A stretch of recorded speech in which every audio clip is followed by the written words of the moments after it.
है, 2 बनाने हैं 34 लाख। दोस्तों 100 किलोमीटर की दूरी में मुझे 100 बार प्लान हुआ, पर हुआ इतना ही। ऐसे गोले बनेंगे यू, राइट लेफ्ट में 2 और फिर 34 लाख। समझ कुछ नहीं आई। घर का डॉक्टर कितना भी अच्छा हो, उसकी दवाई असर नहीं करती। घर चला गया, रात को 8 बजे खाना खाने लगे। फिर कहती कि देखो करना है हमने, 2 बनाने 34 लाख। बड़ा गुस्सा आया। मैं कहा यार 3 महीने बाद आया हूं, कुछ दूसरी बात कर ले। तो ये 34 लाख दिखते हैं, चक्कर क्या है ये? मैंने गुस्से गुस्से में उसे थोड़ा डांट दिया। मेरी मां ने कहा बेटा एक बार सुन ले, ये पार्टनर है तेरी जिंदगी की यार, और पार्टनर कभी अपने पार्टनर का बुरा नहीं चाहता। एक बार इसकी बात को सुन, सुनने में क्या बुराई है? दोस्त सोचो, खुद फील करो कि वो मैं नहीं आप ही थे, कि ये किस्सा आपके साथ हो रहा है। एक बंदा 3 महीने बाद घर पे जाता है, बीबी नाराज है, ऊपर से शाम का टाइम है, कैसा फील होगा? मैंने कहा यार बड़े बड़े मंत्री आते हैं, बड़े बड़े मिनिस्टर आते हैं, रोज वादे करते हैं, बाद में कौन पूछता है? मैं भी एक वादा कर लेता हूं। मैंने कहा ठीक है यार करेंगे ज्वाइन, बहुत अच्छा बहुत बढ़िया। मैंने एक दिल में सोच लिया, रात गई सो बात गई, सुबह हो गया तब देखेंगे। सुबह हुई, फिर वही बात, रेडी हो जाओ हमने चलना है।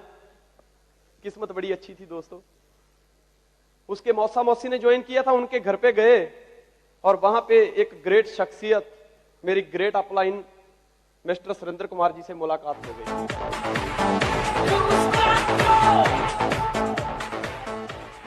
इन्होंने भी वही बात शुरू कर दी। कहते यार संजय दीवान तुम क्या करते हो? मैंने कहा सर मैं ऐसा काम करता हूं कि मैं उसकी व्याख्या नहीं कर सकता, मतलब इतना कह सकता हूं कि ऊपर से लेकर नीचे तक बिल्कुल काला ही काला। बोले यार ये भी कोई जिंदगी है? मैं उसकी तरफ देख रहा हूं, यार इतना सा कद है इसका, और ये मुझे जिंदगी के जीने के मायने सिखा रहा है। मुझे पूछते कि कितना टाइम लगाते हो? मैंने कहा सर मैं सुबह जाता हूं 6-7 बजे, रात को कई बार 12 बजे आता हूं, कई बार 6 बजे आ जाता हूं, कई बार रात को 2:30 बजे आता हूं। कहते पैसे कितने कमाते हो? मैंने कहा सर 20-25 हजार महीने का कमा लेता हूं। कहता बस? कहता आज एक फैसले का दिन है, यहां 2 आदमी, एक मैं और एक तू, उन दोनों में से कोई एक मूर्ख है। मैंने कहा आप कहना क्या चाहते हो? कहता मैं हफ्ते के 2 घंटे लगाता हूं और महीने का 80,000 रुपया कमाता हूं, तुम रोज के 10-15 घंटे काम करता है और महीने के 25,000 रुपया कमाता है। बता समझदार कौन है और मूर्ख कौन है? दोस्त मैंने उसी टाइम पैर पकड़ लिए। मैंने कहा सर ये बात सही है, लेकिन मैं हार्ड वर्किंग बहुत करता हूं, आज नहीं तो कल कामयाबी मिल जाएगी। मुझे कहा संजय दीवान अगर मेहनत करने से ही, अगर हार्ड वर्किंग करने से ही सफलता मिलती तो इस दुनिया में सबसे ज्यादा इज्जतदार गधा होता, क्योंकि सबसे ज्यादा मेहनत भी वही करता है।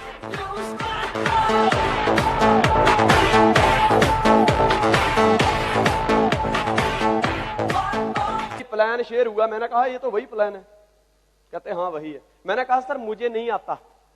कहता कोई भी इंसान अपनी मां के पेट से सीख के नहीं आता मुझे भी नहीं था, लेकिन मैं सीख गया। देख अगर एक अनपढ़ आदमी को किसी लड़की से प्रेम हो जाए तो वो भी प्रेम पत्र लिखने लग जाता है मेरे दोस्त। एक बार शुरुआत कर, तू शुरुआत कर दोस्त। क्या था उसके बाद? मैंने कहा सर मेरे कुछ सवाल हैं। कहता ठीक है। ट्रेन में बैठे हो? मैंने कहा यस बैठा हूं। कहता कभी देखा ड्राइवर चला रहा कि बंदर? मैं क्या नहीं देखा। बोलता जहां जिंदगी का सवाल है वहां कोई सवाल नहीं, और जहां सिर्फ 7,000 रुपए का सवाल है वहां लाखों सवाल।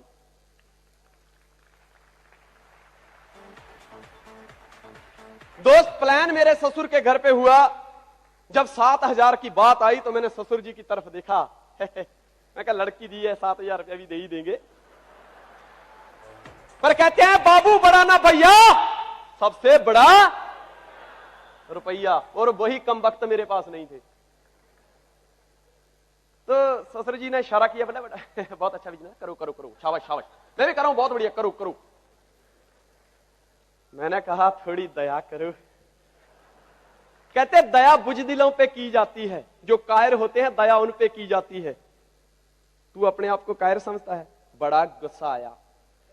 मैंने कहा शायद पहले ना करता, लेकिन अब मेरे पास एक मकसद है कि मैं तुम्हें जरूर करके दिखाऊंगा।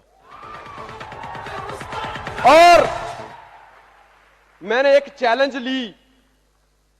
ली कि अगर 7,000 आप नहीं देते हो तो देखना मैं सोफा सेट बेचूंगा, लेकिन वो भी तुम्हारा दिया हुआ ही बेचूंगा। पर मैं ड्यूस ऑफ जरूर करूंगा, क्योंकि जब गुस्सा आता है तो ससुराल वालों की चीजों पर ही उतरता है। मैं क्या, अगर फिर भी पैसे पूरे नहीं हुए तो बेड बेच दूंगा, लेकिन वो भी तुम्हारे दिए हुए ही बेचूंगा। अगर फिर भी पैसे पूरे नहीं हुए तो टीवी बेच दूंगा, वो भी तुम्हारा ही दिया हुआ बेचूंगा। अगर फिर भी पैसे पूरे नहीं हुए तो चेन बेच दूंगा, लेकिन वो भी तुम्हारी दी हुई बेचूंगा। और याद रखना, चाहे कोई देखे या ना देखे, लेकिन मैं आपको जरूर करके बताऊंगा। दोस्त, 440 जितना वोल्टेज का करंट मेरे अंदर, पूछ में आग लग चुकी थी। अब रावण की तलाश थी कि लंका है कहां। जिस किसी को बस में पकड़ते प्लान करते गया, सब लोगों ने बोला अच्छा भला था, बीबी इतनी सुंदर है, लेकिन लड़का पागल हो गया। कुछ लोग डरते हैं कि लोग क्या कहेंगे। दोस्तों, जिसको दुनिया कुछ नहीं कहती वो दुनिया में कहीं पहुंचता भी नहीं है। रात के 8:30 बजे मम्मी को प्लान किया। मैं इसी तलाश में था कि मैं किस इंसान को प्लान दिखाऊं कि वो अपने पैसे बेशक ना डाल सके पर मेरे जरूर डाल दे, क्योंकि पैसे नहीं थे। सबसे पहला, क्यों मम्मी को यहां से जाने के बाद 5,000 रुपया दिया था। ध्यान में एक ही चीज थी माइंड में कि अगर लेट कर दिया ना बेटा तो मम्मी पैसा खर्च डालेगी। इससे पहले तो प्लान कर। मम्मी को 8:30 बजे रात को प्लान हो रहा है। मैं कहता हूं मम्मी जी, एक बहुत बढ़िया एजुकेशन पोर्टल है जिसने हमें लोगों को प्रमोट करना है, और जैसे जैसे नेटवर्क बढ़ता चला जाएगा हमारी इनकम बढ़ती चली जाएगी। पहले 3 पे 2,000 और अगले 4 पे 3,500, 50 पे 30,000। मम्मी कहती बेटा धीरे बोल, पूरा दिन तेरे डैडी जी मेहनत मजदूरी करके आए हैं, बाजू में सोए हैं, उनकी नींद टूट जाएगी, तुझे डांटेंगे। और शादीशुदा बच्चे को जब डांट पड़ती तो अच्छा नहीं लगता। पर दोस्तों, वही बात कि पूछ में आग तो मेरी लगी थी, करंट तो मेरे अंदर था। मैंने कहा पहले महीने 2, दूसरे महीने 4, 8,190 और 34,23,000। डैडी ने चादर फेंकी, बोला बेटा मेरी भी एंट्री डाल दे। मैंने कहा पिताजी, मैंने आपकी एंट्री डालने के लिए प्लान नहीं किया, मेरी एंट्री डलवाओ, पैसे लाओ। मम्मी ने फटाफट 5,000 रुपया निकाला। मैंने पैसे लिए। मेरी अपलाइन ने कहा इससे पहले कोई बंदा आके नेगेटिव कर दे, पैसा लेके निकलो। मैंने फटाफट पैसे लिए और अपने रूम में थोड़ी बहुत जुगाड़ टेक्नोलॉजी लगाई, अपलाइन के पास चला गया, पैसे दे दिए। दोस्तों, पैसे देने के बाद सीखा कुछ नहीं, मार्केट में निकल गया। अपने कई दोस्तों को गांव के अंदर भी प्लान दिखाया, मायूस होकर घर आ गया। मुझे लोग नेगेटिव कर देते थे। मैं एक प्लान दिखाने जाता था, लोग मुझे 10 कंपनी के प्लान दिखा देते थे। मैं मायूस होकर घर पे बैठ गया। मेरे पिताजी कहते हैं बेटा मायूस क्यों होता है, यार बहुत बढ़िया बिजनेस है। जो मोमबत्तियां बेचने वाले होते हैं उनको सूरज की रोशनी अच्छी नहीं लगती। जो जिन लोगों के बीच में घूम रहा है उनकी आत्मा मर चुकी है, वो जिंदा जी भूत है, उनका कोई सपना नहीं है। और तेरी अपलाइन में सारे के सारे सरदार हैं, और जिस बिजनेस में सरदार होते हैं वो बिजनेस बड़े मजेदार होते हैं।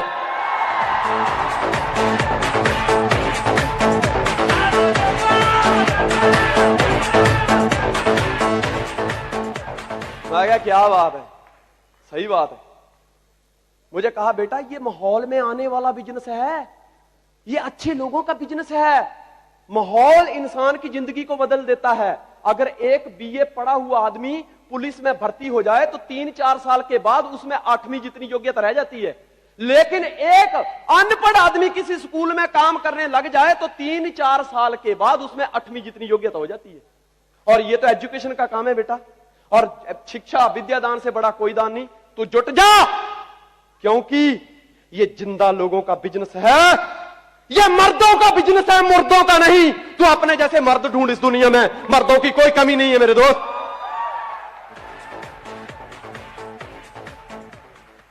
दोस्तों, मुझे पिता ने बताया, बेटा ये लोगों को एडजस्ट करने की आदत लग चुकी है, आदत।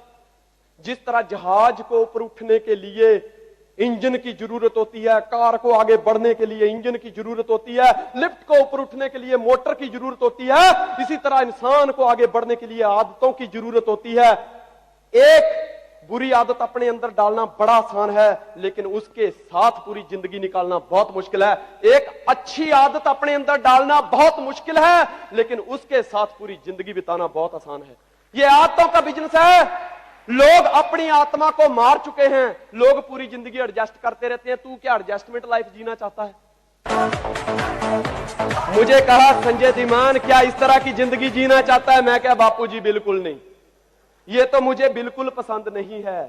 तो बोले किस तरह की जिंदगी जीना चाहता है? मैं क्या मैं उसी तरह की जिंदगी जीना चाहता है जिस तरह एक महापुरुष जिंदगी जीता है। दोस्तों, जो महापुरुष होते हैं वो पैसा ही नहीं बनाते, वो प्यार पाते हैं, वो प्यार कमाते हैं। महापुरुष किसी देश या राज्यों पे हुकूमत नहीं जमाते, वो दिलों पे राज कर किया करते हैं, जैसे हमारी ग्रेट अपलाइन है, जैसे ये ड्यूक ऑप्शन लोगों के दिलों पे राज करते हैं। मेरे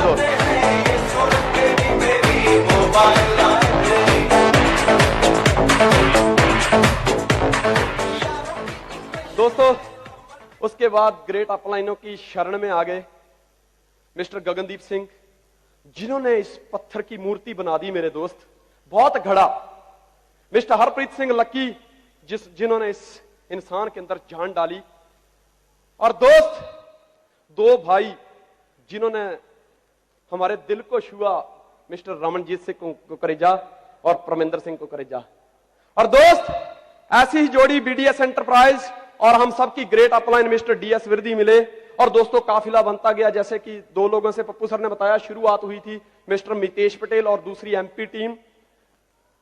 और दोस्तों, उसके बाद छोटे ब्रदर टीएस धीमान, बलविंदर सिंह औलख, इस तरह से लोग जुड़ते गए। मिस्टर उपेंद्र पटेल, मिस्टर सुमीत लाठिया, विपुल रुड़किया, बालू भाई रुड़किया, जयेश मुरुलिया।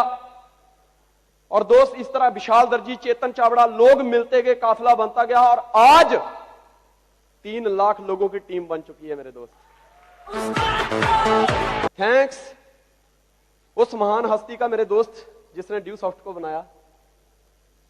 थैंक्स सारी ग्रेट अपलाइन, सारी टीम। और थैंक्स मिस्टर अनुराग अवस्थी, जो 15 लाख लोगों को संभालते हैं। दोस्त, एक वक्त था कि मेरे पास कोई गाड़ी नहीं हुआ करती थी, 11 नंबर गाड़ी जिंदाबाद। लेकिन दोस्त, आज इंडिया की नंबर 1 और वर्ल्ड की बेस्ट कार होंडा CR-V अपन के पास है।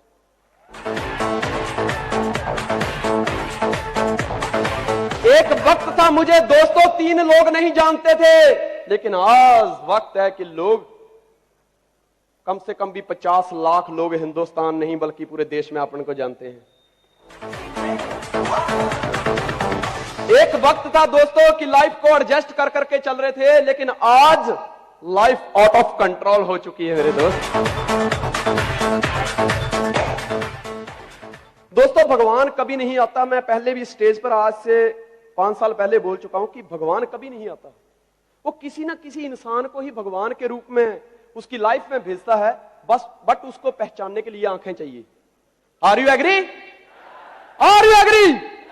Are you agree? दोस्तों, एक बार बड़ी गौर से सुनना मेरी बात को। एक बार क्या होता है, मुल्ला नसरुद्दीन मस्जिद में नमाज पढ़ने के लिए जाते हैं और खुदा के आगे कहते हैं, हे मालिक, हे अल्लाह, मुझे पूरा विश्वास है कि तू जब भी देगा 100 पूरे देगा, और मैं जब भी लूंगा 100 पूरे लूंगा, मैं कम नहीं लूंगा। इतना कह के नमाज पढ़ के चला जाता है। ऐसे रोज आता है, 5 टाइम की नमाज पढ़ता है। दोस्तों, ऐसे करते करते 6 महीने हो जाते हैं। वो एक ही बात करता है कि हे अल्लाह, तू जब भी देगा 100 पूरे देगा, और इससे कम मैं लूंगा भी नहीं। मुझे विश्वास है कि तेरे पास भी अभी 100 पूरे नहीं है। पिछले 6 महीने से एक मौलाना साहब और उसके साथ नमाज पढ़ने आते हैं, और वो सोचते हैं यार कि ऐसा कमिटेड इंसान है, इतना विश्वासी इंसान मैंने इस दुनिया में नहीं देखा। कितनी दिल से नमाज पढ़ता है और अल्लाह को चैलेंज करता है कि तू जब भी देगा 100 पूरे देगा, और इससे कम मैं लूंगा भी नहीं, और मुझे पूरा विश्वास है कि तेरे पास अभी 100 पूरे नहीं है। इतनी चैलेंज। एक दिन उस मौलाना ने सोचा कि आज क्यों ना इस इंसान की परख ली जाए। उसने एक थैली के अंदर 99 सिक्के डाले और लेके चला गया। जब नसरुद्दीन जी नमाज पढ़ रहे थे, उन्होंने अल्लाह के आगे खिदमत की है, मालिक मुझे पूरा विश्वास है कि तू जब भी देगा 100 पूरे देगा, और मुझे विश्वास है कि मैं इससे कम लूंगा भी नहीं, ये मेरा वादा है तेरे से। इतने में वो मौलाना साहब ना पीछे से सिक्कों की थैली फेंक देते हैं। मुल्ला जी उठाते हैं, 1 2 3 95 96 97 98 99, 1 रुपया कम। मुल्ला नसरुद्दीन कहते हैं, वाह खुदा, इसीलिए तो तू खुदा है। देखा, तू हिसाब किताब में बहुत पक्का है, थैली का 1 रुपया पहले रख लिया, लेकिन कोई बात नहीं, मुझे मंजूर है।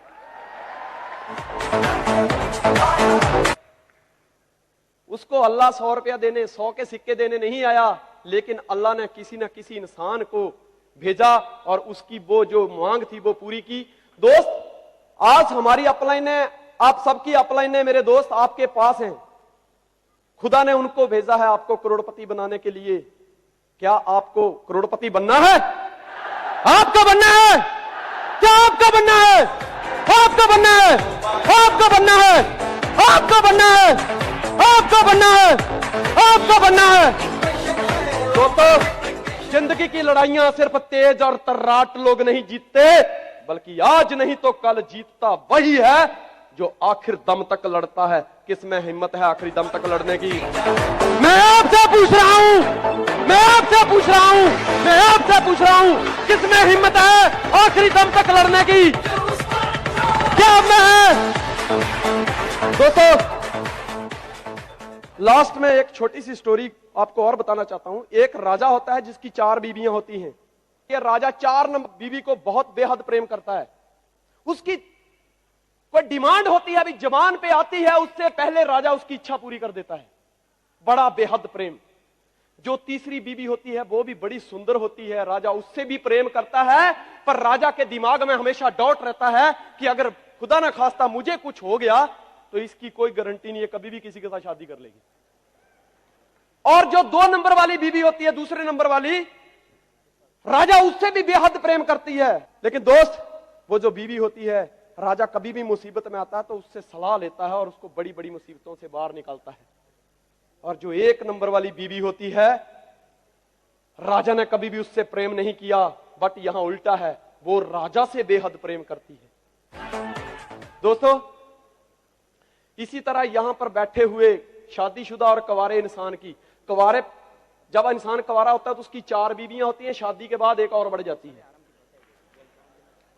दोस्तों, हर इंसान की 4 बीवियां होती हैं, चौथी बीवी है हमारा जिस्म, जो राजा की बीवी थी।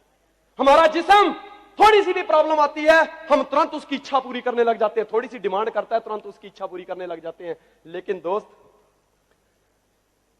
जब मौत आती है तो सबसे पहले वही बीवी भागती है। एक दिन वही बात होती है कि राजा मृत्यु शैया पर पड़ा हुआ है, डॉक्टरों ने डिक्लेयर कर दिया कि राजा अब तेरी बचने की कोई उम्मीद नहीं है। राजा ने 4 नंबर वाली बीवी को बुलाया, बोलता क्या तू मेरा साथ देगी? मैंने तेरे से बड़ा प्रेम किया। कहती रही, राजा तेरी मंजिल अलग है, मेरी मंजिल अलग है। तीसरी बीवी को बुलाया कि मैंने तेरे से बेहद मोहब्बत की है, क्या तू मेरे साथ चलेगी? वो कहती, राजा मेरी जिंदगी तेरे से बेटर है, तू जल्दी मर, मैंने दूसरा ढूंढ लिया है।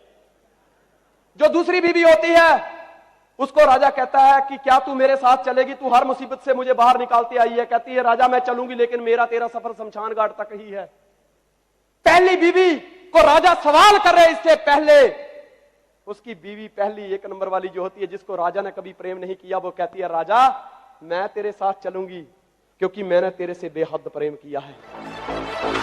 इसी तरह हर इंसान की 4 बीवियां होती है, चौथी बीवी है हम सबकी हमारा जिस्म। जब मौत आती है तो सबसे पहले मरता यही है।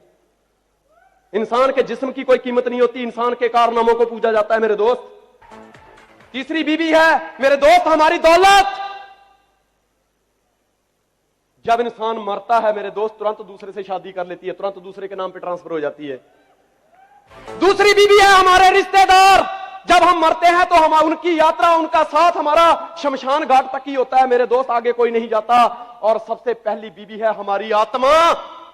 और दोस्त, जिसने अपनी आत्मा की आवाज को सुन लिया, वही इंसान दुनिया में सबसे अमीर आदमी कहलाता है मेरे दोस्त। वही इंसान जिंदगी में कुछ कर जाता है। दोस्तों, क्या कभी आपने अपनी आत्मा से सवाल किया है? क्या कभी आपने अपनी आत्मा की आवाज को सुना है? आज दोस्तों फैसले की घड़ी है।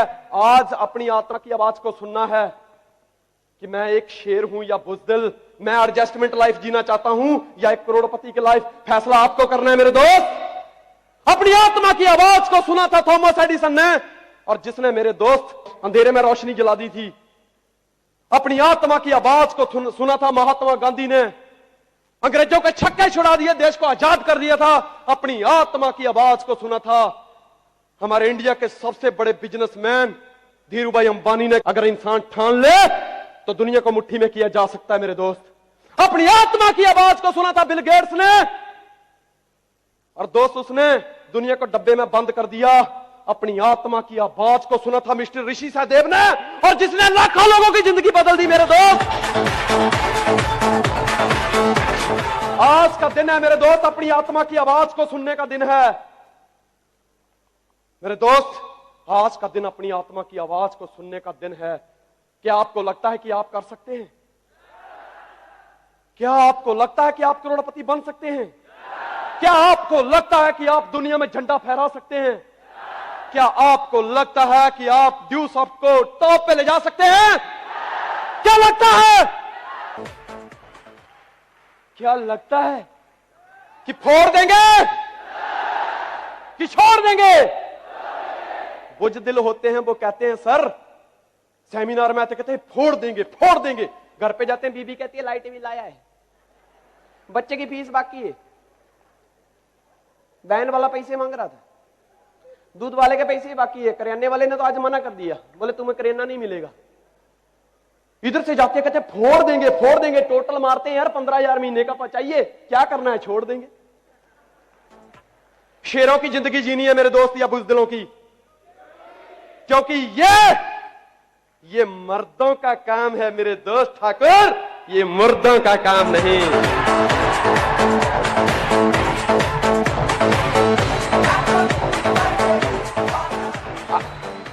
दोस्तों, क्या आपको लगता है कि आई कैन डू इट?